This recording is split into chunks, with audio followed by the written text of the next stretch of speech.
সেই সম্বন্ধে বলতে চাই না, কিন্তু এই কওমি মাদ্রাসার মানুষগুলি, এই ফুরকানিয়া মাদ্রাসার মানুষগুলি, এই মাদ্রাসার মানুষগুলি, মসজিদের মুয়াজ্জিন ইমাম সাহেব, আপনাকে, আমাকে, সকলকে, অনেককে, যারা মুসলমান, আমার মা যখন আমাকে ফুরকানিয়া পাঠিয়েছেন, বিসমিল্লাহির রহমানির রহিম আমি যখন শিখলাম, আউযুবিল্লাহ শিখলাম, এই মানুষগুলির হাতেই।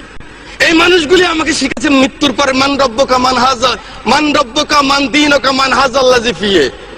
এই মানুষটা শিখিয়েছে আমার মৃত্যুর পরে যখন কবরে রাখবেন, মিনহা খালাকনাকুম ওয়া ফিহা নুইদুকুম ওয়া মিনহা নুখরিজুকুম তারাতুন উখরা। আল্লাহ মাটি থেকে তিনি এসেছেন, এই মাটিতে আবার তাকে রেখে গেলাম। সেই মানুষগুলিকে একটা জিনিস আমি দেখেছি, মাননীয় স্পিকার, এভাবে কান ধরায় এই মানুষগুলিকে যখন এই কান ধরায় পিঠের মধ্যে লাথি মেরে যখন পার করেছে, গ্রাম বাংলা লক্ষ কোটি মানুষ তখন কান্না করেছে। মাননীয় স্পিকার, এটা কিন্তু আল্লাহ সহ্য করবে না।